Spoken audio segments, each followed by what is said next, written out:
Да.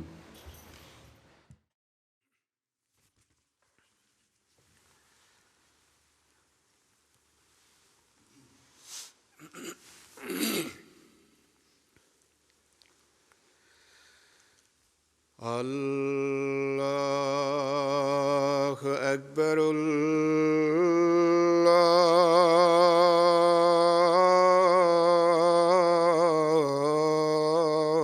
الله أكبر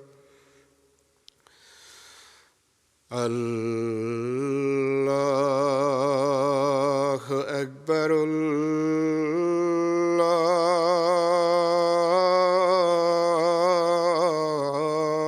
الله أكبر أشهد أن لا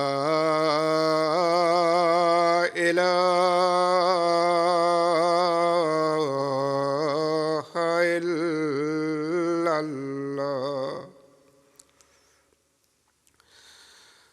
أشهد أن لا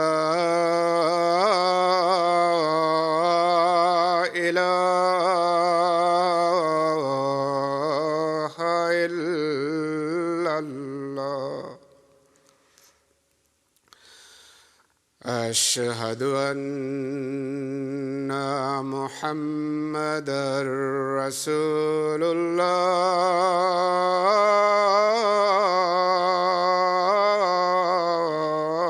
الله أشهد أن محمدًا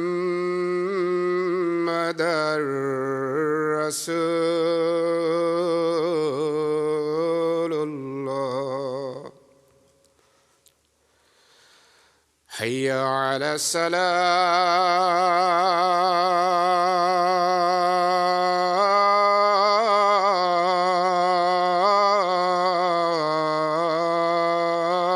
الصلاة حي على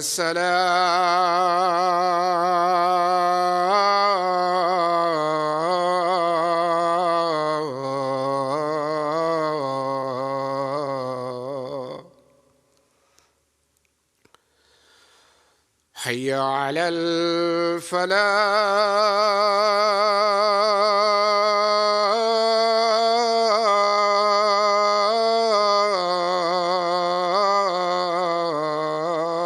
الفلاح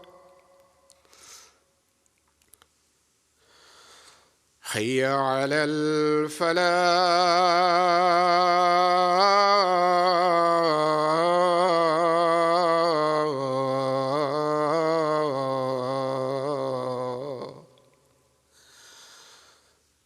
الله أكبر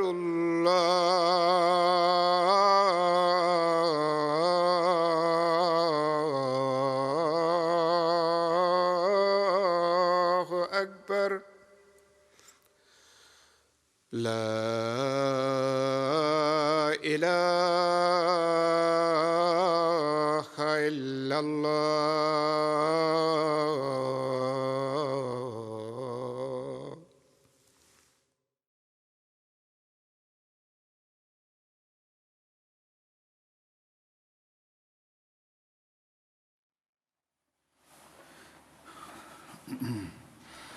السلام علیکم ورحمۃ اللہ.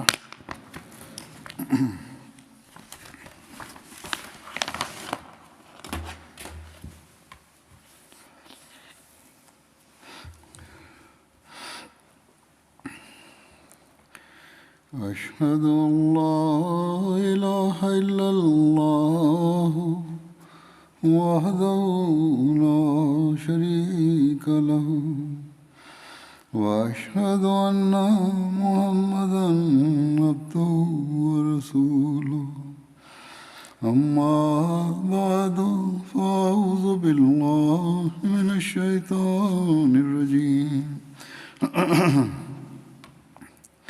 بسم الله الرحمن الرحيم الحمد لله رب العالمين الرحمن الرحيم مالك يوم الدين إياك نعبد وإياك نستعين اهدنا الصراط المستقيم صراط الذين أنعمت عليهم غير المغضوب عليهم ولا الضالين.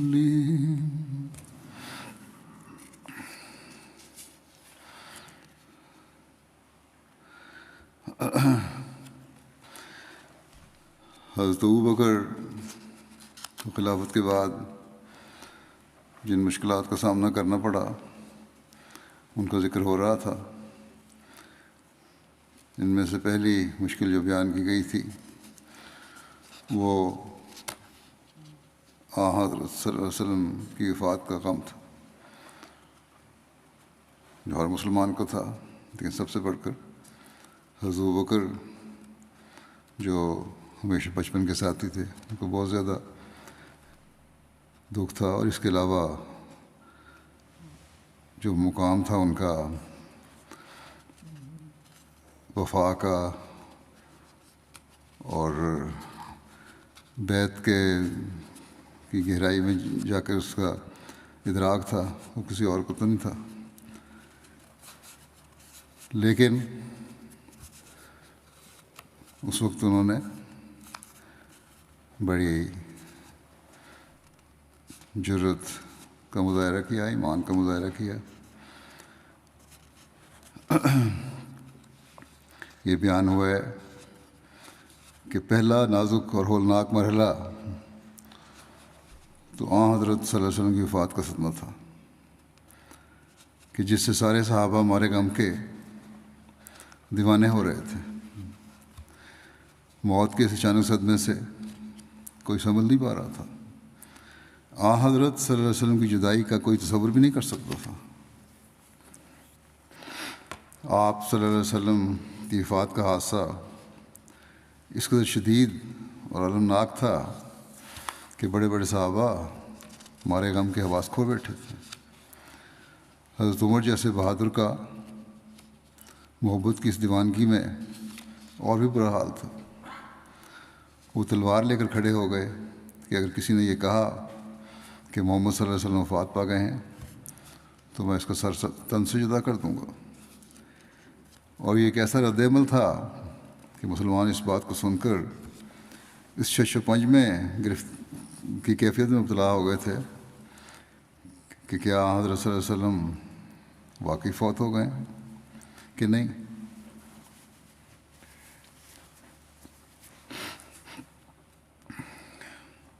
اور قریب تھا کہ یہ اشاک نبی اکرم صلی اللہ علیہ وسلم کی محبت میں توحید کے بنیادی سبق کو بھولتے ہوئے یہ کہنے لگ جاتے کہ نہیں، حضرت صلی اللہ علیہ وسلم کے کبھی فوت نہیں ہو سکتے اور نہ ہی فوت ہوئے ہیں. اس وقت حضرت ابوبکر صدیق مسجد نبوی میں تشریف لائے اور وہاں جمع شدہ سب لوگوں کو مخاطب کرتے ہوئے فرمایا، اے لوگو، من کان منکم یعبد محمدًا فإن محمدًا قد مات ومن کان منکم یعبد اللہ فإن اللہ حی لا یموت. جو شخص محمد رسول اللہ صلی اللہ علیہ وسلم کی عبادت کرتا تھا وہ سن لے کہ محمد صلی اللہ علیہ وسلم فوت ہو چکے ہیں، اور جو کوئی شخص اللہ تعالیٰ کی محبت کرتا تھا وہ خوش ہو جائے کہ اللہ تعالیٰ زندہ ہے اور کبھی فوت نہیں ہوگا.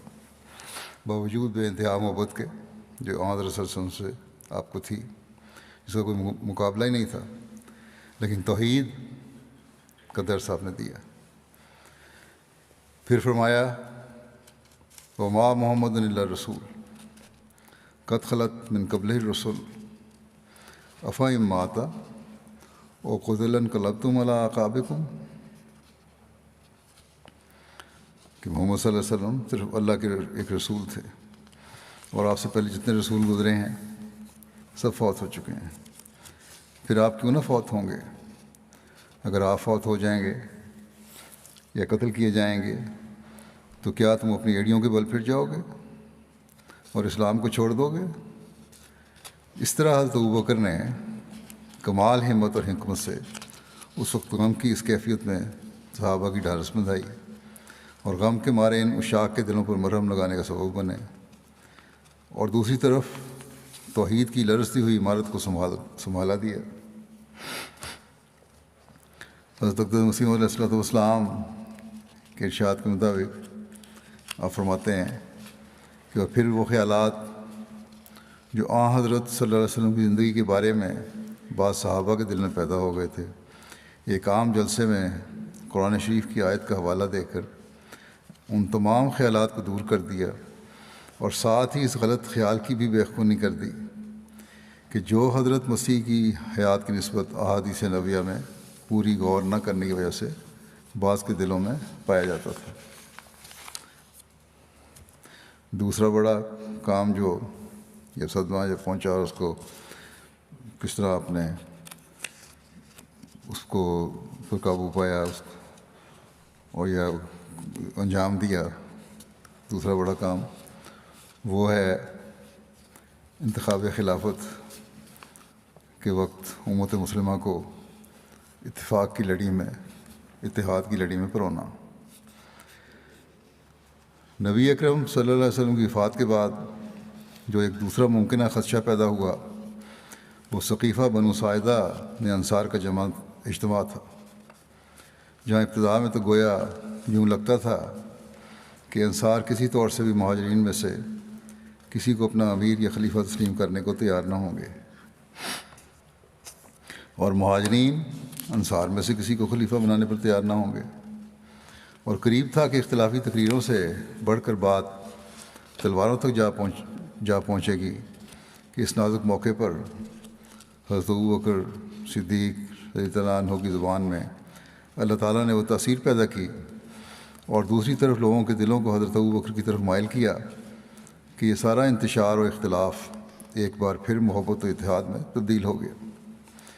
جیسا کہ حضرت اقدس مسیح موعود علیہ السلام فرماتے ہیں، اور جس طرح بنی اسرائیل حضرت موسیٰ کی وفات کے بعد یوشع بن نون کی باتوں کے شنوا ہو گئے اور کوئی اختلاف نہ کیا اور سب نے اپنی اطاعت ظاہر کی، یہی واقعہ حضرت ابوبکر رضی اللہ عنہ کو پیش آیا اور سب نے حضرت صلی اللہ علیہ وسلم کی جدائی میں آنسو بہا کر دلی رغبت سے حضرت ابوبکر کی خلافت کو قبول کیا۔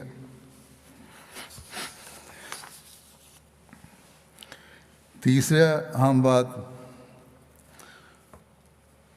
جس کو اور ایسا فتنہ جس کو سنبھالنا بڑا ضروری تھا، حضرت ابوبکر نے اس کو کس طرح سے انجام دیا، اور وہ بات تھی لشکر اسامہ کی روانگی۔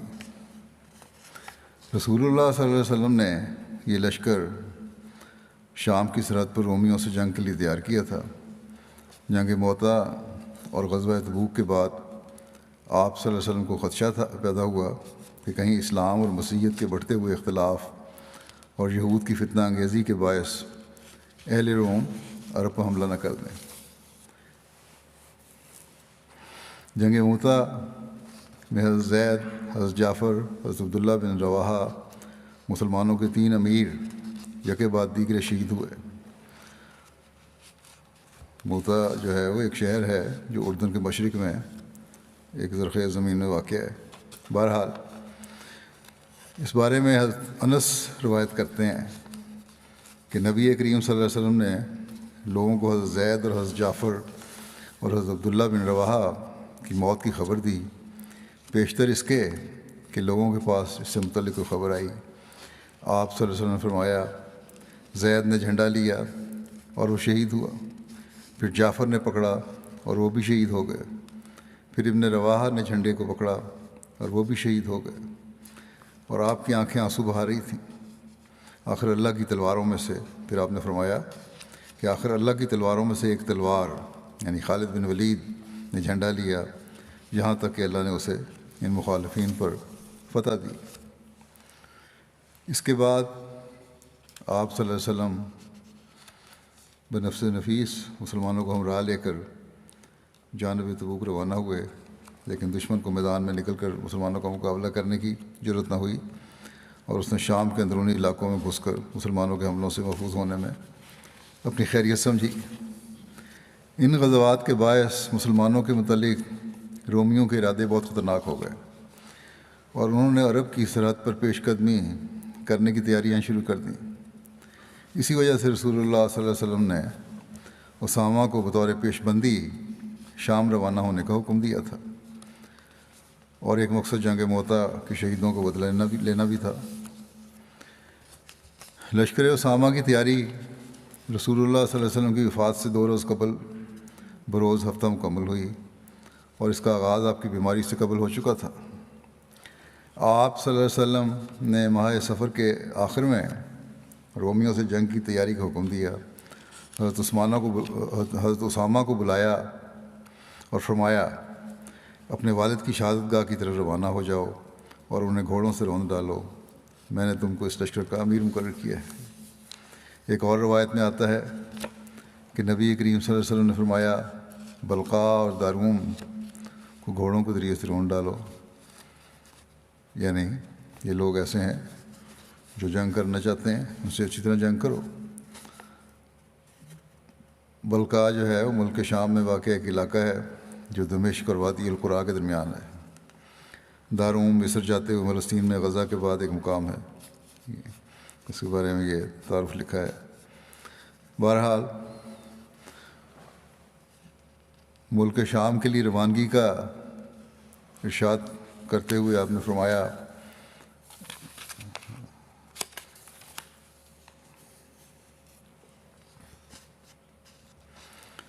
صبح ہوتے ہی اہل ابنا پر حملہ کرو۔ ابنا بھی ملک شام میں بلقا کی جانب ایک جگہ کا نام ہے، اور تیزی کے ساتھ سفر کرو تا ان تک اطلاع پہنچنے سے پہلے پہنچ جاؤ۔ پس اگر اللہ تعالیٰ تمہیں کامیابی عطا کرے تو وہاں قیام مختصر رکھنا، اور اپنے ساتھ راستہ دکھانے والے لے جانا، اور مخبروں اور جاسوسوں کو اپنے آگے روانہ کر دو۔ نبی کریم صلی اللہ علیہ وسلم نے حضرت اسامہ کے لیے اپنے ہاتھ سے ایک جھنڈا باندھا، پھر کہا، اللہ کے نام کے ساتھ اس کی راہ میں جہاد کرو، اور اس سے جنگ کرو جس نے اللہ کا انکار کیا۔ حضرت اسامہ یہ یعنی حضور صلی اللہ علیہ وسلم کے ہاتھ سے بندھا ہوا جھنڈا لے کر نکلے، اور اسے حضرت بریدہ بن حصیب کے سپرد کیا، اور جرف مقام پر لشکر کو جمع کیا۔ جرف بھی مدینہ سے 3 میل شمال کی جانب ایک جگہ ہے۔ بہرحال مہاجرین اور انصار کے معززین میں سے کوئی شخص بھی باقی نہ بچا مگر اس کو اس جنگ کے لیے بلا لیا گیا۔ ان میں حضرت ابوبکر، حضرت عمر، حضرت ابو عبیدہ بن جراح، حضرت سعد بن ابی وقاص، حضرت سعید بن زید، حضرت قتادہ بن نعمان رضی اللہ عنہ، حضرت سلمہ بن اسلم رضی اللہ عنہ سب کی شامل تھے۔ کچھ لوگوں نے باتیں شروع کر دیں اور کہا، یہ لڑکا اولین مہاجرین پر امیر بنایا جا رہا ہے۔ اس بات پر رسول اللہ صلی اللہ علیہ وسلم سخت ناراض ہوئے۔ آپ نے اپنے سر کو ایک رومال سے باندھا ہوا تھا، اور آپ ایک چادر اوڑھے ہوئے تھے۔ آپ ممبر پر چڑھے اور اللہ کی حمد و ثنا بیان کی، پھر فرمایا، اے لوگو، تم میں سے بعض کی گفتگو اسامہ کو امیر بنانے کے متعلق مجھے پہنچی ہے۔ اگر میرے اسامہ کو امیر بنانے پر تم نے اعتراض کیا ہے تو اس سے پہلے اس کے باپ کو میرے امیر مقرر کرنے پر بھی تم اعتراض کر چکے ہو۔ خدا کی قسم وہ امارت کے لائق تھا، اور اس کے بعد اس کا بیٹا بھی امارت کے لائق ہے۔ وہ ان لوگوں میں سے تھا جو مجھے سب سے زیادہ محبوب ہیں، اور یقیناً یہ دونوں ایسے ہیں کہ ان کے بارے میں ہر قسم کی نیکی اور بھلائی کا خیال کیا جا سکتا ہے۔ بس اس یعنی اسامہ کے لیے خیر کی نصیحت پکڑو، کیونکہ یہ تم میں سے بہترین لوگوں میں سے ہے۔ یہ 10 ربیع الاول اور ہفتے کا دن تھا، یعنی حضور صلی اللہ علیہ وسلم کی وفات سے 2 دن قبل کی بات ہے۔ وہ مسلمان جو حضرت اسامہ کے ساتھ روانہ ہو رہے تھے، وہ رسول اللہ صلی اللہ علیہ وسلم کو وداع کر کے جرف کے مقام پر لشکر میں شامل ہونے کے لیے چلے گئے۔ رسول اللہ صلی اللہ علیہ وسلم کی بیماری بڑھ گئی، لیکن آپ تاکید فرماتے رہے کہ لشکر اسامہ کو بھیجو۔ اتوار کے دن رسول اللہ صلی اللہ علیہ وسلم کا درد اور زیادہ ہو گیا۔ حضرت اسامہ لشکر میں سے واپس آئے تو آپ صلی اللہ علیہ وسلم بے ہوشی کی حالت میں تھے۔ اس روز لوگوں نے آپ کو دوا پلائی تھی۔ حضرت اسامہ نے سر جھکا کر رسول اللہ صلی اللہ علیہ وسلم کو بوسہ دیا۔ آپ بول نہیں سکتے تھے، لیکن آپ صلی اللہ علیہ وسلم اپنے دونوں ہاتھ آسمان کی طرف اٹھاتے اور حضرت اسامہ کے سر پر رکھ دیتے۔ حضرت اسامہ کہتے ہیں کہ میں نے سمجھ لیا کہ آپ میرے لیے دعا کر رہے ہیں۔ حضرت اسامہ لشکر کی طرف واپس آ گئے۔ حضرت اسامہ سوموار کو دوبارہ رسول اللہ صلی اللہ علیہ وسلم کے پاس آئے تو آپ کو افاقہ ہو گیا تھا۔ آپ نے اسامہ سے فرمایا کہ اللہ تعالیٰ کی برکت سے روانہ ہو جاؤ۔ حضرت اسامہ حضرت صلی اللہ علیہ وسلم سے رخصت ہو کر اپنے لشکر کی طرف روانہ ہوئے اور لوگوں کو چلنے کا حکم دیا۔ آپ نے ابھی کوچ کا ارادہ ہی کیا تھا کہ ان کی والدہ حضرت ایمن کی طرف سے ایک شخص یہ پیغام لے کر آیا کہ حضرت صلی اللہ علیہ وسلم کا آخری وقت دکھائی دے رہا تھا۔ اس پر حضرت اسامہ رسول اللہ صلی اللہ علیہ وسلم کے پاس حاضر ہوئے اور حضرت عمر اور حضرت ابو عبیدہ بھی ان کے ساتھ تھے اور آپ پر نزع کی حالت تھی۔ 12 ربیع الاول کو پیر کے دن سورج ڈھلنے کے بعد آپ صلی اللہ علیہ وسلم نے وفات پائی، جس کی وجہ سے مسلمانوں کا لشکر جرف مقام سے مدینہ واپس آ گیا اور حضرت بریدہ بن حصیب حضرت اسامہ کا جھنڈا لے کر آئے اور رسول اللہ صلی اللہ علیہ وسلم کے دروازے پر گاڑ دیا۔ ایک روایت کے مطابق جب حضرت اسامہ کا لشکر ذی خوشب میں تھا تو رسول اللہ صلی اللہ علیہ وسلم کی وفات ہو گئی۔ یہ بھی جگہ جو ہے ذی خوشب، یہ مدینہ سے شام کے راستے پر ایک وادی کا نام ہے۔ بہرحال جب حضرت ابوبکر کی بیعت کر لی گئی تو حضرت ابوبکر رضی اللہ عنہ نے حضرت بریدہ بن حصیب کو حکم دیا کہ جھنڈا لے کر اسامہ کے گھر جاؤ کہ وہ اپنے مقصد کے لیے روانہ ہوں۔ حضرت بریدہ جھنڈے کو لشکر کی جگہ پہلی جگہ پر لے آئے۔ اس لشکر کی تعداد 3000 بیان کی جاتی ہے، اور ایک دوسری روایت کے مطابق حضرت اسامہ بن زید کو 700 آدمیوں کے ساتھ شام کی طرف بھیجا گیا۔ ایک روایت میں آتا ہے کہ رسول اللہ صلی اللہ علیہ وسلم کی وفات کے دوسرے روز حضرت ابوبکر نے منادی کرا دی کہ اسامہ کی مہم پایہ تکمیل کو پہنچے گی۔ اسامہ کے لشکر سے کوئی شخص بھی مدینہ میں باقی نہ رہے مگر یہ کہ وہ سب جرف میں ان کے لشکر سے جا ملیں۔ حضرت صلی اللہ علیہ وسلم کی وفات کے بعد تمام عرب میں خواہ کوئی عام تھا یا خاص، تقریباً ہر قبیلے میں فتنہ اعتداد پھیل چکا تھا اور ان میں نفاق ظاہر ہو گیا تھا، اور اس وقت یہود و نصارہ نے اپنی گردنیں اٹھا کر دیکھنا شروع کر دیا تھا۔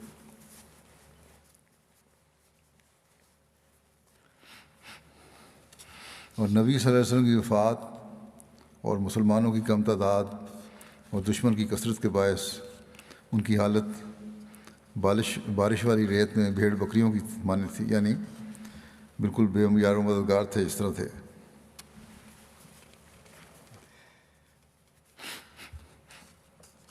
اس پر لوگوں نے ابوبکر سے کہا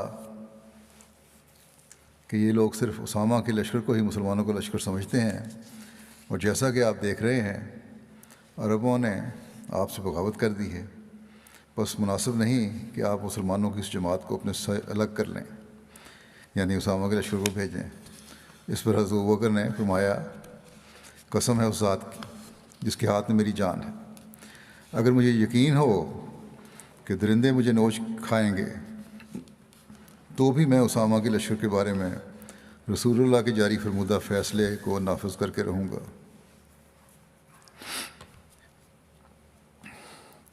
ایک اور روایت میں آتا ہے کہ حضرت ابوبکر نے فرمایا، اس ذات کی قسم جس کے سوا کوئی معبود نہیں، اگر رسول اللہ صلی اللہ علیہ وسلم کی ازواج مطہرات کے پاؤں کتے گھسیٹتے پھریں، میں پھر بھی اس لشکر کو جسے رسول اللہ صلی اللہ علیہ وسلم نے بھیجا ہے واپس نہیں بلاؤں گا، اور نہ میں اس جھنڈے کو کھولوں گا جسے رسول اللہ صلی اللہ علیہ وسلم نے باندھا ہے۔ حضرت مسلمہ بیان فرماتے ہیں اس بارے میں کہ جب رسول اللہ صلی اللہ علیہ وسلم وفات پا گئے تو سارا عرب مرتد ہو گیا اور حضرت عمر اور حضرت علی جیسے بہادر انسان بھی اس فتنے کو دیکھ کر گھبرا گئے۔ رسول کریم صلی اللہ علیہ وسلم نے اپنی وفات کے قریب ایک لشکر رومے علاقے میں حملہ کرنے کے لیے تیار کیا تھا اور حضرت اسامہ کو اس کا افسر مقرر کیا تھا۔ یہ لشکر ابھی روانہ نہیں ہوا تھا کہ رسول کریم صلی اللہ علیہ وسلم وفات پا گئے، اور آپ کی وفات پر جب عرب مرتد ہو گیا تو صحابہ نے سوچا کہ اگر ایسی بغاوت کے وقت اسامہ کا لشکر ابھی رومی علاقے پر حملہ کرنے کے لیے بھیج دیا گیا تو پیچھے صرف بوڑھے مرد اور بچے اور عورتیں رہ جائیں گی اور مدینہ کی حفاظت کا کوئی سامان نہیں رہے گا۔ چنانچہ انہوں نے تجویز کی کہ اکابر صحابہ کا ایک وفد حضرت ابوبکر کی خدمت میں جائے اور ان سے درخواست کرے کہ وہ اس لشکر کو بغاوت کے شروع ہونے تک روک لیں۔ چنانچہ حضرت عمر اور دوسرے بڑے بڑے صحابہ آپ کی خدمت میں حاضر ہوئے اور انہوں نے یہ درخواست پیش کی۔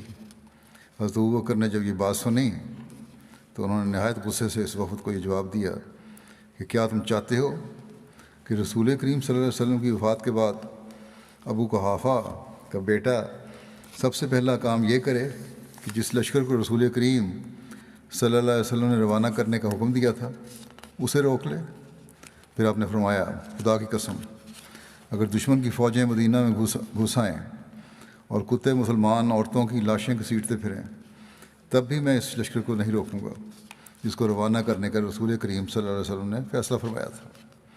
یہ جرأت اور دلیری حضرت ابوبکر میں اسی وجہ سے پیدا ہوئی کہ خدا نے یہ فرمایا کہ محمد رسول اللہ والذین معہ اشداء علی الکفار۔ جس طرح بجلی کے ساتھ معمولی تار پہ مل جائے تو اس میں عظیم الشان طاقت پیدا ہو جاتی ہے، اسی طرح محمد رسول اللہ صلی اللہ علیہ وسلم کے تعلق کے نتیجے میں آپ کے ماننے والے بھی اشداء علی الکفار کے مصداق بن گئے۔ حضرت اقدس مسیح موعود علیہ السلام جیش اسامہ کی روانگی کی بابت اپنی تصنیف سر الخلافہ میں بیان فرماتے ہیں کہ ابن اسیر نے اپنی تاریخ میں لکھا ہے کہ جب رسول اللہ صلی اللہ علیہ وسلم کا وصال ہوا اور آپ کی وفات کی خبر مکے اور وہاں کے گورنر عتاب بن اسید کو پہنچی تو عتاب چھپ گیا اور مکہ لرز اٹھا اور قریب تھا کہ اس کے باشندے مرتد ہو جاتے، اور مزید لکھا ہے کہ عرب مرتد ہو گئے، ہر قبیلے میں سے عوام یا خواص نفاق یعنی مرتد ہو گئے، ہر قبیلے میں سے عوام یا خواص اور نفاق ظاہر ہو گیا، اور یہودیوں اور عیسائیوں نے اپنی گردنیں اٹھا اٹھا کر دیکھنا شروع کر دیا، اور مسلمانوں کی اپنی نبی کی وفات کی وجہ سے نیز اپنی قلت اور دشمنوں کی کثرت کے باعث ایسی حالت ہو گئی تھی جیسی بارش والی ریت میں بھیڑ بکریوں کی ہوتی ہے، بارش والی رات میں بھیڑ بکریوں کی ہوتی ہے۔ اس پر لوگوں نے ابوبکر سے کہا کہ یہ لوگ صرف اسامہ کے لشکر کو ہی مسلمانوں کا لشکر سمجھتے ہیں، اور جیسا کہ آپ دیکھ رہے ہیں عربوں نے آپ سے بغاوت کر دی ہے، بس مناسب نہیں کہ آپ مسلمانوں کی اس جماعت کو اپنے سے الگ کر لیں۔ اس پر حضرت ابوبکر نے فرمایا، اس ذات کی قسم جس کے قبضہ قدرت میں میری جان ہے، اگر مجھے اس بات کا یقین بھی ہو جائے کہ درندے مجھے اچک لیں گے تب بھی میں رسول اللہ صلی اللہ علیہ وسلم کے حکم کے مطابق اسامہ کے لشکر کو ضرور بھیجوں گا۔ جو فیصلہ رسول اللہ صلی اللہ علیہ وسلم نے فرمایا ہے میں اسے منسوخ نہیں کر سکتا۔ الغرض آپ نے حضرت صلی اللہ علیہ وسلم کے حکم کو کما حقہ قائم رکھا اور نافذ فرمایا، اور جو صحابہ حضرت اسامہ کے لشکر میں شامل تھے انہیں واپس لشکر میں شامل ہونے کا ارشاد فرمایا۔ آپ نے فرمایا کہ ہر وہ شخص جو پہلے اسامہ کے لشکر میں شامل تھا اور اسے رسول اللہ صلی اللہ علیہ وسلم نے اس میں شامل ہونے کا ارشاد فرمایا تھا وہ ہرگز پیچھے نہ رہے، اور نہ ہی میں اسے پیچھے رہنے کی اجازت دوں گا۔ اسے خواب پیدل جانا پڑے وہ ضرور ساتھ جائے گا، تو کوئی ایک بھی اس سے پیچھے نہ رہا۔ بہرحال لشکر ایک بار پھر تیار ہو گیا۔ بعض صحابہ نے حالات کی نزاکت کے باعث پھر مشورہ دیا کہ فی الحال اس لشکر کو روک لیا جائے۔ ایک روایت کے مطابق حضرت اسامہ نے حضرت عمر سے کہا کہ آپ حضرت ابوبکر کے پاس جا کر ان سے کہیں کہ وہ لشکر کی روانگی کا حکم منسوخ کر دیں، تاکہ ہم مرتدین کے خلاف نبرد آزما ہوں اور خلیفہ رسول اور حرم رسول اور مسلمانوں کو مشرکین کے حملوں سے محفوظ رکھیں۔ حضرت اسامہ کے لشکر میں شامل کچھ انصار نے حضرت عمر سے یہ بھی کہا کہ خلیفہ رسول اللہ صلی اللہ علیہ وسلم حضرت ابوبکر اگر لشکر کو روانہ کرنے پر ہی مصر ہوں تو انہیں ہماری طرف سے یہ پیغام دیں اور یہ مطالبہ کریں کہ وہ کسی ایسے شخص کو لشکر کا سردار مقرر کر دیں جو عمر میں اسامہ سے بڑا ہو۔ حضرت عمر حضرت اسامہ کے کہنے پر حضرت ابوبکر کی خدمت میں حاضر ہوئے اور انہوں نے بتایا جو حضرت اسامہ نے کہا تھا۔ اس پر حضرت ابوبکر نے فرمایا کہ اگر کتے اور بھیڑیے بھی مجھے نوچ کر کھائیں تو میں اسی طرح اس فیصلے کو نافذ کروں گا جیسا کہ رسول اللہ صلی اللہ علیہ وسلم نے حکم فرمایا تھا، اور میں اس فیصلے کو تبدیل نہیں کروں گا جو فیصلہ رسول اللہ صلی اللہ علیہ وسلم نے فرمایا تھا۔ اگر ان بستیوں میں میرے سوا کوئی ایک بھی باقی نہ بچا تب بھی میں اس فیصلے کو نافذ کر کے رہوں گا۔ پھر حضرت عمر نے کہا کہ انصار کسی ایسے شخص کو امیر کے طور پر چاہتے ہیں جو اسامہ سے عمر میں بڑا ہو۔ اس پر حضرت ابوبکر کھڑے ہوئے اور آپ بیٹھے ہوئے تھے۔ حضرت عمر کی داڑھی سے پکڑا اور کہا، اے ابن خطاب، تیری ماں تجھے کھوئے، رسول اللہ صلی اللہ علیہ وسلم نے اسے امیر مقرر کیا ہے اور تم مجھے کہتے ہو کہ میں اسے امارت سے ہٹا دوں۔ حضرت عمر لوگوں کی طرف واپس پہنچے تو لوگوں نے آپ سے کہا کہ کیا بنا؟ تو حضرت عمر نے اس سے کہا، چلے جاؤ، تمہاری مائیں تمہیں سب کھوئیں، تمہیں کھوئیں، یعنی برا بلا کہا، ان کو ناپسندی کا اظہار کیا کہ آج تمہاری وجہ سے رسول اللہ صلی اللہ علیہ وسلم کے خلیفہ کی طرف سے مجھے کوئی بھلائی نہیں ملی، یعنی انہوں نے بہت برا بنایا میری باتوں کو۔ جب حضرت ابوبکر کے حکم کے مطابق جیش اسامہ جرف کے مقام پر اکٹھا ہو گیا تو حضرت ابوبکر وہاں خود تشریف لے گئے اور آپ نے وہاں جا کر لشکر کا جائزہ لیا اور اس کو ترتیب دی۔ روانگی کے وقت کا منظر بھی بہت حیرت انگیز تھا۔ اس وقت حضرت اسامہ سوار تھے جبکہ حضرت ابوبکر پیدل چل رہے تھے۔ حضرت اسامہ نے عرض کیا، اے رسول اللہ صلی اللہ علیہ وسلم کے خلیفہ، یا تو آپ سوار ہو جائیں یا پھر میں بھی نیچے اترتا ہوں۔ اس پر حضرت ابوبکر نے فرمایا، بخدا نہ ہی تم نیچے اترو گے اور نہ ہی میں سوار ہوں گا، اور مجھے کیا ہے کہ میں اپنے دونوں پیر اللہ کی راہ میں ایک گھڑی کے لیے گرد آلود نہ کر لوں، کیونکہ غزوہ میں شامل ہونے والا جب کوئی قدم اٹھاتا ہے تو اس کے لیے اس کے بدلے میں 700 نیکیاں لکھی جاتی ہیں اور اس کو 700 درجے بلندی دی جاتی ہے اور اس کی 700 برائیاں ختم کی جاتی ہیں۔ پھر حضرت ابوبکر نے حضرت اسامہ سے کہا، اگر آپ مناسب سمجھیں تو حضرت عمر کو میرے کاموں میں معاونت کے لیے چھوڑ دیں۔ تو حضرت اسامہ نے اجازت دے دی۔ اس کے بعد حضرت عمر جب بھی حضرت اسامہ سے ملتے، یہاں تک کہ خلیفہ منتخب ہونے کے بعد بھی، تو آپ کو مخاطب ہو کر کہتے کہ السلام علیکہ ایھا الامیر۔ حضرت عمر کے قافلے میں شامل تھے، اس لیے اس وقت ان کے امیر تھے، تو حضرت عمر یہ کہا کرتے تھے کہ اے امیر السلام علیکم۔ حضرت اسامہ کہتے ہیں، حضرت اسامہ جواب دیا کرتے تھے، غفر اللہ لک یا امیر المومنین، کہ اے امیر المومنین، اللہ تعالیٰ آپ سے مغفرت کا سلوک فرمائے۔ بہرحال آگے ذکر ہے کہ سب سے آخر پر لشکر کو خطاب فرماتے ہوئے حضرت ابوبکر صدیق نے فرمایا کہ میں تم کو 10 باتوں کی نصیحت کرتا ہوں۔ تم خیانت نہ کرنا اور مال غنیمت سے چوری نہ کرنا، تم بد عہدی نہ کرنا اور مصلح نہ کرنا، یعنی کسی کے ناک کان نہ کاٹنا، آنکھیں نہ نکالنا، چہرہ نہ بگاڑنا، اور کسی چھوٹے بچے کو قتل نہ کرنا، اور نہ کسی بوڑھے کو اور نہ ہی کسی عورت کو، اور نہ کھجور کے درخت کاٹنا اور نہ اس کو جلانا، اور نہ کسی پھلدار درخت کو کاٹنا، نہ تم کسی بکری، گائے اور اونٹ کو ذبح کرنا سوائے کھانے کے لیے، اور تم کچھ ایسے لوگوں کے پاس سے گزرو گے جنہوں نے اپنے آپ کو گرجوں میں وقف کر رکھا ہے، بس تم انہیں ان کی حالت پر چھوڑ دینا، یعنی راہب جتنے ہیں ان کو کچھ نہیں کہنا، عیسائی، پادری، راہب. اور تم ایسے لوگوں کے پاس جاؤ گے جو تمہیں مختلف قسم کے کھانے برتنوں میں پیش کریں گے، تم ان پر اللہ کا نام لے کر کھانا. یہ نہیں کہ اگر انہوں نے نام کھانا پیش کیا تو کھاؤ نہ کہ حرام ہے، اللہ بسم اللہ پڑھ کے کھا لینا. اور تمہیں ایسے لوگ ملیں گے جو اپنے سر کے بال درمیان سے صاف کیے ہوں گے اور چاروں طرف پٹیوں کی مانند بال چھوڑے ہوں گے، تو تلوار سے ان کی خبر لینا. یہ لوگ جو ہیں اس بارے میں مختلف روایتیں ہیں.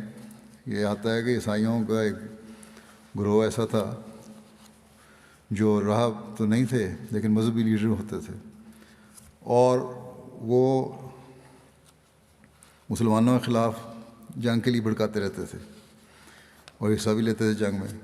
اس لیے آپ نے یہ تو فرمایا کہ جو راہب ہیں، جو گرجوں کے اندر ہیں، ان کو کچھ نہیں کہنا، ان سے نہیں لڑنا، لیکن ایسے لوگ اور ان لوگوں کے پیچھے چلنے والے جو لوگ ہیں ان سے بہرحال جنگ کرنی ہے، کیونکہ یہ لوگ جنگ کرنے والے بھی ہیں اور جنگ کے لیے بھڑکانے والے بھی ہیں. فرمایا کہ اللہ کے نام سے روانہ ہو جاؤ، اللہ تمہیں ہر قسم کے زخم سے اور ہر قسم کی بیماری اور طاعون سے محفوظ رکھے. پھر حضرت ابوبکر نے اسامہ سے فرمایا کہ رسول اللہ صلی اللہ علیہ وسلم نے جو تمہیں کرنے کا حکم دیا تھا وہ سب کچھ کرنا. رسول اللہ صلی اللہ علیہ وسلم کے احکام کی بجاوری میں کسی قسم کی کوتاہی نہ کرنا. اس کے بعد حضرت ابوبکر حضرت عمر کو ساتھ لے کر مدینہ تشریف لے آئے. حضرت ابوبکر نے اسامہ بن زید کے لشکر کو ربیع الاول 11 ہجری کے آخر میں روانہ فرمایا، اور ایک روایت کے مطابق انہیں یکم ربیع الثانی 11 ہجری کو روانہ فرمایا. حضرت اسامہ 20 راتوں کا سفر طے کر کے اہل ابنا کے پاس پہنچے اور ان پر اچانک حملہ کر دیا، اور مسلمانوں کا شعار یا منصور و امد تھا، یعنی اے منصور مار دو، یعنی جو بھی مقابلہ کرنے آیا ہے اسے مارو، جو ان کے سامنے آیا اسے قتل کر دیا، اور جس پر قابو پا لیا اسے قیدی بنا لیا. حضرت اسامہ نے ان کے میدانوں میں اپنے گھوڑ سواروں کو گشت کرایا. اس روز جو کچھ انہیں مال غنیمت ملا اسے سنبھالنے میں مصروف رہے. حضرت اسامہ اپنے والد کے صبح نامی گھوڑے پر سوار تھے، اور انہوں نے حملہ کر کے اپنے والد کے قاتل کو بھی قتل کر دیا. جب شام ہو گئی تو حضرت اسامہ نے لوگوں کو کوچ کا حکم دیا اور اپنی رفتار تیز کر دی. آپ 9 راتوں میں وادی القرا پہنچ گئے، اور آپ نے خوشخبری دینے والوں کو مدینہ روانہ کیا کہ وہ لشکر کی سلامتی کی خبر دے. اس کے بعد انہوں نے روانگی کا قصد کیا اور 6 راتوں میں مدینہ پہنچ گئے. اس مارکے میں مسلمانوں کا کوئی آدمی بھی شہید نہیں ہوا. جب یہ کامیاب اور فاتح لشکر مدینہ پہنچا تو حضرت ابوبکر مہاجرین اور اہل مدینہ کے ساتھ لشکر کی سلامتی پر خوش ہوتے ہوئے ان کو ملنے کے لیے باہر نکلے. حضرت اسامہ اپنے والد کے گھوڑے پر سوار ہو کر داخل ہوئے، اور حضرت بریدہ بن حصیب آپ کے آگے جھنڈا اٹھائے ہوئے تھے، یہاں تک کہ آپ مسجد نبوی پہنچے. آپ نے مسجد میں داخل ہو کر 2 رکعت پڑھیں، پھر آپ اپنے گھر چلے گئے. متفرق روایات کے مطابق یہ لشکر 40 سے لے کر 70 روز تک باہر رہنے کے بعد مدینہ واپس پہنچا تھا. لکھا ہے کہ غالباً یہ حضرت صلی اللہ علیہ وسلم سے حضرت ابوبکر کی محبت کا سبب تھا کہ اسامہ کے جس جھنڈے کو حضرت صلی اللہ علیہ وسلم نے خود اپنے ہاتھ سے گرہ لگائی تھی، حضرت ابوبکر نے فرمایا تھا کہ یہ کیسے ہو سکتا ہے کہ ابن ابو قحافہ اس جھنڈے کی گرہ کھول دے جو نبی اکرم صلی اللہ علیہ وسلم نے خود اپنے ہاتھ سے لگائی. چنانچہ لشکر اسامہ کی واپسی پر اس جھنڈے کی گرہ نہ کھولی گئی، اور وہ جھنڈا بعد میں بھی حضرت اسامہ کے گھر میں ہی رہا، یہاں تک کہ حضرت اسامہ کی وفات ہو گئی. لشکر اسامہ کے اثرات کے بارے میں لکھا ہے کہ اس کے لشکر کے بہت ہی اہم اور دوررس اثرات ظاہر ہوئے. ایک تو یہ کہ وہ سب لوگ جو کہ پہلے بہت شدت سے قائل تھے کہ حالات کا تقاضا ہے کہ لشکر اسامہ کو ابھی نہیں بھیجنا چاہیے، وہ جان گئے کہ خلیفہ کا فیصلہ کتنا بروقت اور مفید تھا، اور وہ جان گئے کہ حضرت ابوبکر بہت ہی عمیق نظر اور فہم و فراست کے حامل تھے. نمبر 2 یہ کہ اس لشکر کی روانگی سے قبل قبائل عرب میں مسلمانوں کی دھاک بیٹھ گئی اور وہ سوچنے لگے کہ اگر مسلمانوں کے پاس قوت نہ ہوتی تو لشکر روانہ نہ کرتے۔ یہ کافی ان پر اس کا روب پڑا۔ تیسری بات یہ کہ عرب کی سرحدوں پر نظریں لگائے غیر ملکی قوتیں، خاص طور پر رومیوں پر مسلمانوں کا روب طاری ہو گیا۔ رومی کہنے لگے یہ کیسے لوگ ہیں کہ ایک طرف تو ان کا نبی فوت ہو رہا ہے اور پھر بھی یہ ہمارے ملک پر حملہ آور ہو رہے ہیں۔ مشہور برطانوی ماہر تعلیم اور مستشرق سر تھامس واکر آرنل لشکر اسامہ کے بارے میں لکھتا ہے، اس کا ترجمہ یہ ہے کہ محمد صلی اللہ علیہ وسلم کی وفات کے بعد ابو بکر نے لشکر اسامہ کو روانہ کیا، جسے شام کی طرف بھیجنے کا نبی کریم صلی اللہ علیہ وسلم نے عزم کر رکھا تھا۔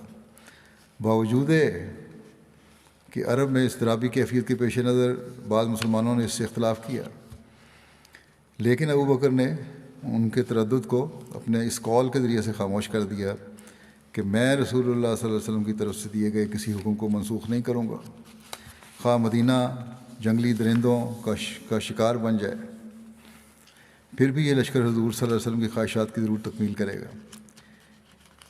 یہ ان شاندار مہمات میں سے پہلی مہم تھی جس کے ذریعے سے عرب شام، ایران اور شمالی افریقہ پر قابض ہوئے اور قدیم فارسی سلطنت کو ختم کیا اور رومی سلطنت کے پنجے سے اس کے بہترین صوبوں کو آزاد کرا لیا۔ اسی طرح ایک اور ہے جگہ، اس کا تذکرہ اس طرح لکھا ہے انسائکلوپیڈیا آف اسلام میں اسامہ کے ذیل میں کہ نئے منتخب ہونے والے خلیفہ ابو بکر نے حکم دیا کہ اسامہ کا لشکر نبی صلی اللہ علیہ وسلم کی خواہشات کی تکمیل کے لیے بدستور جائے گا، اگرچہ قبائل میں پہلے ہی بغاوت چل رہی تھی۔ اسامہ ملک شام میں بلقاء کے علاقے میں پہنچے جہاں زید کو مارا گیا تھا، اور اسامہ نے ابنا کی بستی پر حملہ کیا۔ ان کی فتح سے اہل مدینہ جو کہ ارتداد کی خبروں کی وجہ سے شدید پریشان تھے، ان میں خوشی کی لہر دوڑ گئی۔ بس اس مہم نے ایک عمومی مہم کی حیثیت سے زیادہ بڑھ کر اہمیت حاصل کر لی، جس کی وجہ سے اس مہم کو فتح شام کا پیش خیمہ قرار دیا گیا۔ پھر جو ایک اور چیلنجز کا سامنا کرنا پڑا حضرت ابو بکر کو، وہ تھا مانعین و منکرین زکوٰۃ اور ان کا فتنہ۔ جب رسول اللہ صلی اللہ علیہ وسلم کی وفات کی خبر سارے عرب میں پھیل گئی تو ہر طرف ارتداد اور بغاوت کے شعلے بھڑکنے لگے۔ علامہ ابن اسحاق کہتے ہیں کہ رسول اللہ صلی اللہ علیہ وسلم کی وفات کے وقت تمام عرب نے ارتداد اختیار کر لیا، ما سوائے دو مسجد والوں کے، یعنی مکہ اور مدینہ کے۔ رسول اللہ صلی اللہ علیہ وسلم کی وفات کے بعد اہل مکہ ارتداد سے تو محفوظ رہے۔ اس کی تفصیل یوں ملتی ہے کہ سہیل بن عمر، جنہوں نے فتح مکہ کے موقع پر اسلام قبول کیا تھا، وہ غزوہ بدر میں کافر ہونے کی حالت میں مسلمانوں کے قیدی بنے۔ انہوں نے اپنے ہونٹوں پر نشان بنا رکھے تھے۔ حضرت عمر نے عرض کیا اس موقع پر رسول اللہ صلی اللہ علیہ وسلم سے کہ یا رسول اللہ، اس کے سامنے والے دو دانت نکلوا دیں یہاں اس نے نشان بنائے ہوئے ہیں۔ یہ آپ صلی اللہ علیہ وسلم کے خلاف کبھی بھی خطاب کرنے کے لیے کھڑا نہیں ہو سکے گا۔ آپ صلی اللہ علیہ وسلم نے فرمایا، اے عمر، اسے چھوڑ دو، قریب ہے کہ یہ ایسے مقام پر کھڑا ہو کہ تم اس کی تعریف کرو۔ حضرت عمر تو اس کو سزا دلانا چاہتے تھے، آپ صلی اللہ علیہ وسلم نے کہا نہیں، کچھ نہیں کہنا، ایک موقع آئے گا جب یہ اس مقام پہ کھڑا ہوگا اور ایسی باتیں کرے گا کہ تم تعریف کرو گے اس کی۔ بہرحال وہ کہتے ہیں کہ یہ مقام اس وقت آیا جب رسول اللہ صلی اللہ علیہ وسلم کی وفات ہوئی تو مکے والے متزلزل ہو گئے۔ جب قریش نے اہل عرب کو مرتد ہوتے دیکھا اور حضرت عتاب بن اسید اموی، جو کہ نبی کریم صلی اللہ علیہ وسلم کی طرف سے اہل مکہ پر امیر مقرر تھے، وہ چھپ گئے، تو اس وقت حضرت سہیل بن عمر خطاب کرتے ہوئے کھڑے ہوئے اور کہا، اے قریش کے گروہ، آخر میں اسلام لا کر سب سے پہلے ارتداد اختیار کرنے والے نہ بننا۔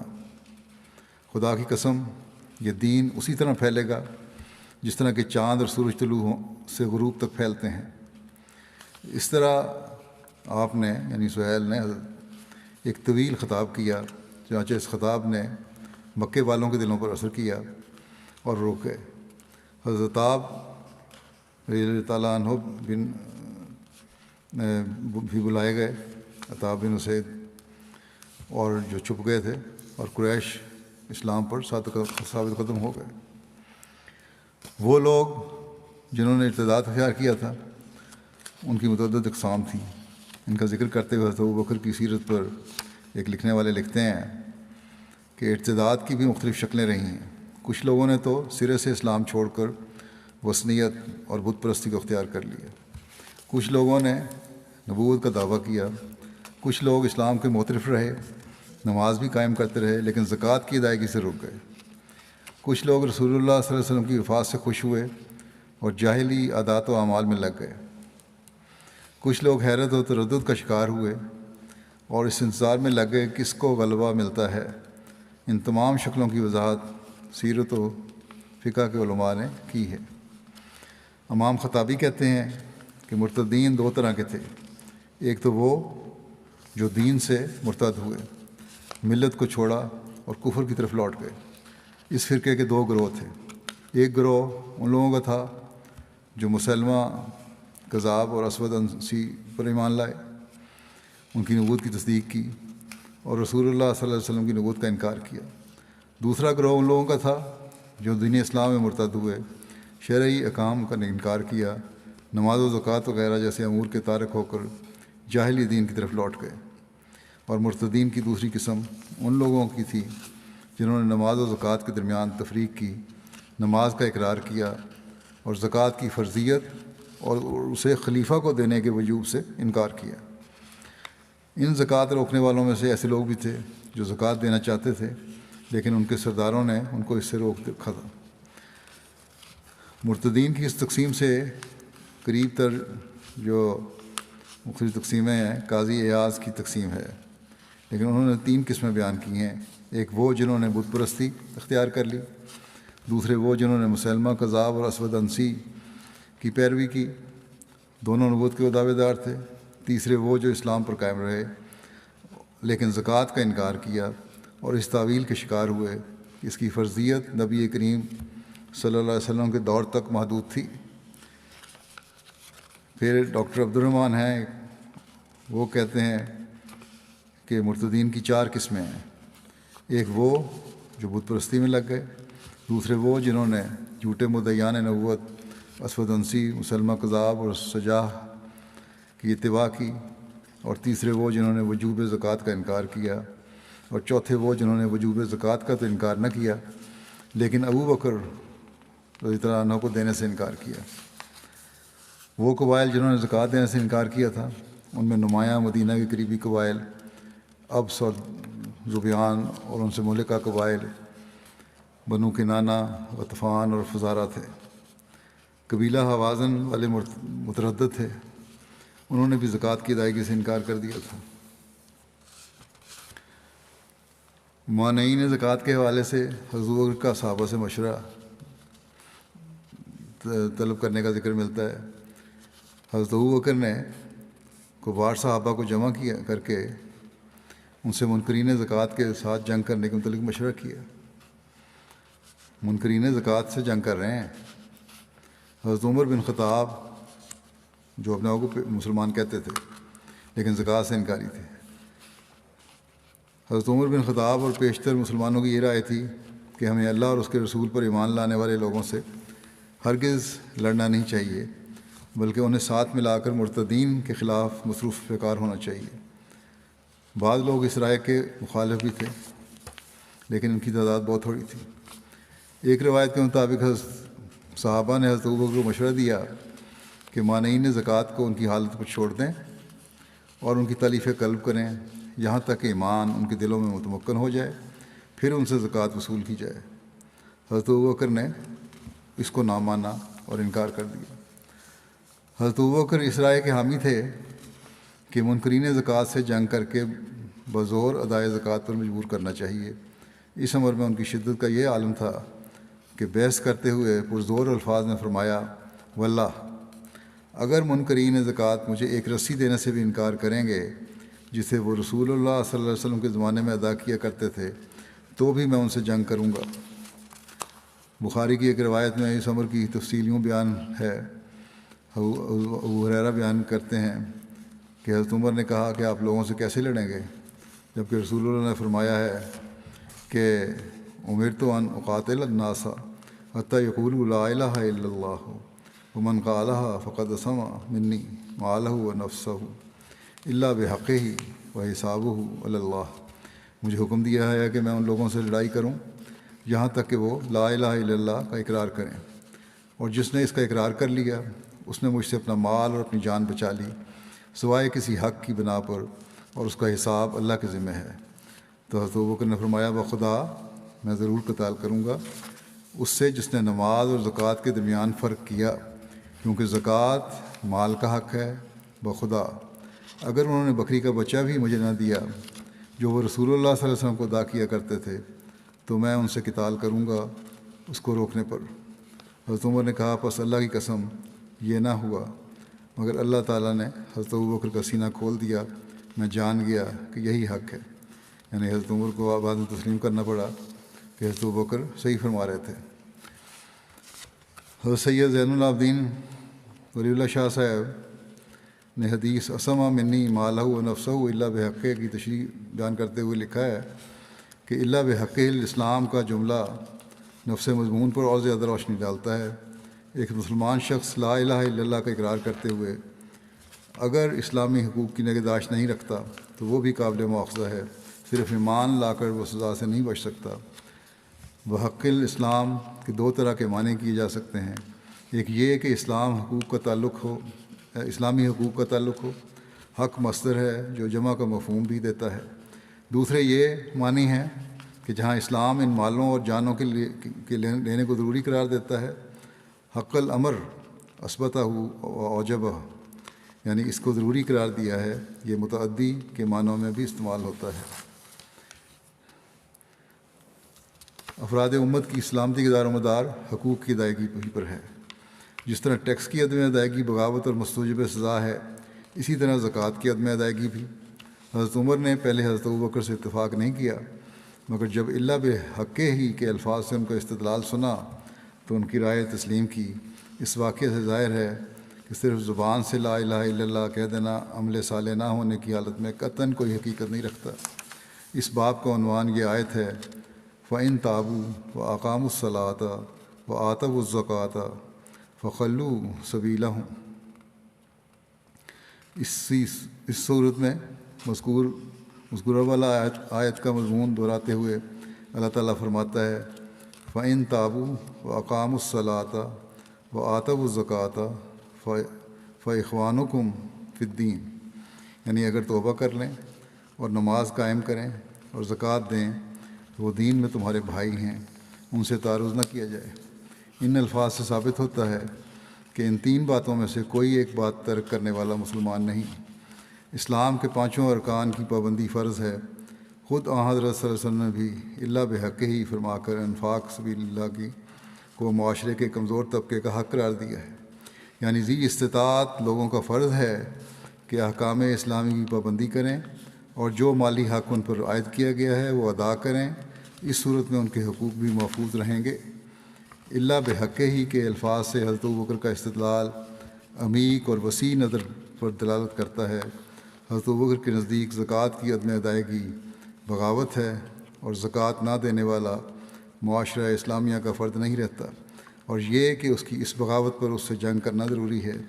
بے شک اسلام نے لا اکراہ فی الدین، دین میں کوئی جبر نہیں کہ ارشاد سے دین کے بارے میں آزادی دی ہے، مگر جو فرد بظاہر اسلام کا دعوے دار ہے اور اسلامی سوسائٹی میں شامل ہو کر اس کی پناہ میں ہے اور اس کی برکات سے مستفید اور اپنے اجتماعی حقوق سے پورے طور پر متمتع ہے، مگر جو فرائض اور واجبات اسلام نے بحیثیت اسلامی معاشرہ کے فرد ہونے کی حیثیت سے اس پر عائد کیے ہیں ان کو وہ ادا نہیں کرتا، ایسا فرد اجتماعی حفاظت اور پناہ کا حق نہیں رکھتا۔ دنیا میں کوئی حکومت بھی قانون شکن اور باغی افراد کو برداشت نہیں کرتی۔ اسلامی نظام زکوٰۃ و صدقات کا تعلق دراصل معاشرے سے ہے، نہ کسی ایک فرد سے۔ اس کے نتائج اور اثرات کا تعلق بھی معاشرے ہی سے ہے، فرد سے نہیں۔ ایک روایت کے مطابق اس موقع پر حضرت عمر نے عرض کیا کہ اے خلیفہ رسول صلی اللہ علیہ وسلم، لوگوں کے ساتھ تلیف قلب اور نرمی کا سلوک کریں۔ اس پر حضرت ابوبکر نے حضرت عمر سے فرمایا، حضرت عمر کو، کہ جاہلیت میں تو تم بڑے بہادر تھے اور اسلام میں اب اس طرح بزدلی کا مظاہرہ کر رہے ہو۔ بہرحال مانعین زکوٰۃ کے رویے سے ان کے ساتھ جنگ اور اس کے کیا نتائج اپنے اور غیروں پر ظاہر ہوئے، اس بارے میں انشاءاللہ آئندہ بیان ہوگا۔ آج پھر میں جو دنیا کے موجودہ حالات ہیں اس بارے میں کہنا چاہتا ہوں۔ دعا کریں اللہ تعالیٰ دونوں طرف کی حکومتوں کو عقل دے، سمجھ دے، اور انسانیت کا خون کرنے سے لوگ باز آ جائیں۔ ساتھ ہی یہ جنگ جو ہے، ہمیں مسلمانوں کو بھی سبق لینا چاہیے کہ کس طرح یہ لوگ ایک ہو گئے ہیں، لیکن مسلمان باوجود ایک کلمہ پڑھنے کے کبھی ایک نہیں ہوتے۔ ایک ملک تباہ کیا، عراق تباہ کروایا، سیریا تباہ کرایا، یمن کو تباہی ہو رہی ہے، اور غیروں سے کرواتے ہیں اور خود بھی کر رہے ہیں، بجائے اس کے کہ ایک ہوں۔ کم از کم یہ اکائی کا سبق ہی ان لوگوں سے سیکھ لیں یہ مسلمان۔ اللہ تعالیٰ مسلم قوم پہ بھی رحم کرے، مسلمانوں پہ بھی رحم کرے، امت مسلمہ پر رحم کرے، اور یہ اسی صورت میں ہو سکتا ہے جب یہ لوگ زمانے کے امام کو ماننے والے بھی ہوں، اور جو اسی مقصد کے لیے اللہ تعالیٰ نے اس زمانے میں بھیجا ہے۔ اللہ تعالیٰ عقل اور سمجھ دے، اور ساتھ ہی جہاں یہ اپنی حالتیں درست کرنے والے ہوں وہاں دنیا کے لیے دعا بھی کریں، اور اپنے وسائل اور ذرائع استعمال کر کے دنیا کو جنگوں سے روکنے والے بھی ہوں۔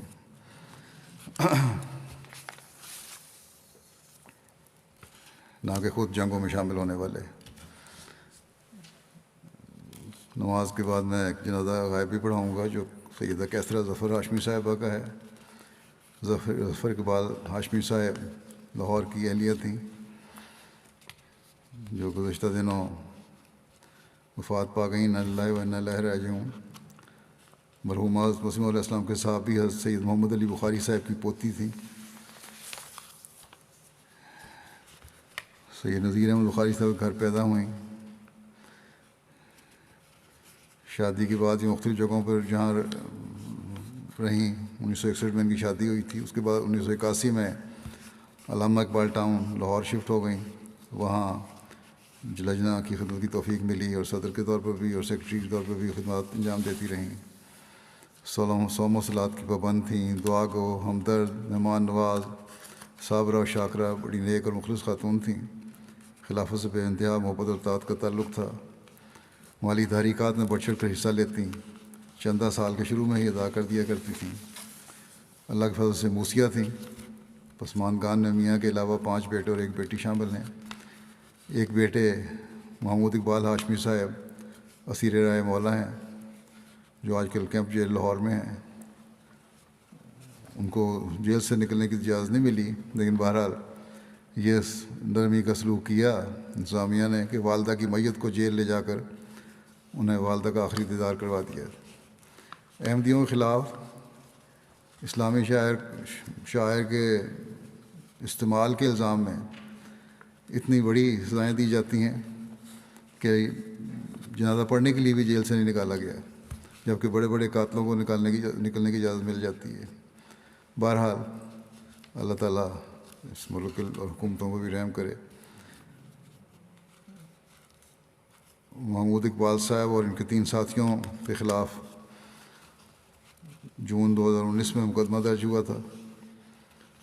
ان کی ضمانت بھی ہو گئی تھی، لیکن پھر اگست 2021 میں ضمانت مسترد ہو گئی اور عدالت نے دوبارہ گرفتار کر لیا گیا ان کو عدالت میں ہی۔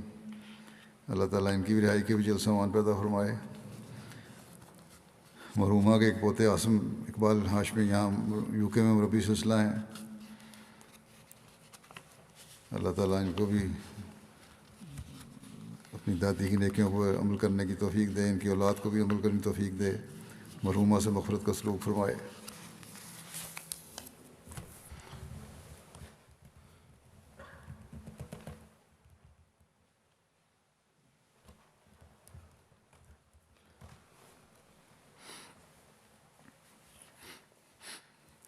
الحمد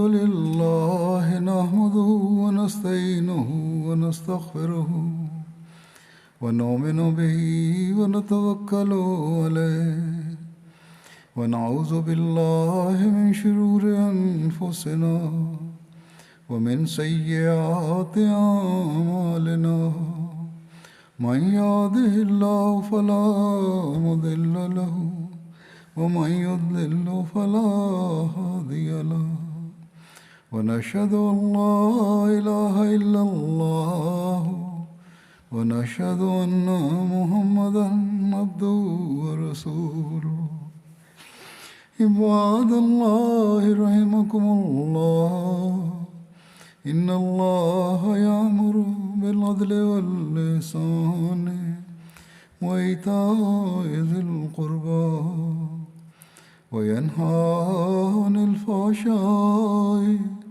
والمنكر والبغي يعظكم لعلكم تذكرون اذكروا الله يذكركم وادعوه يستجب لكم ولذكر الله أكبر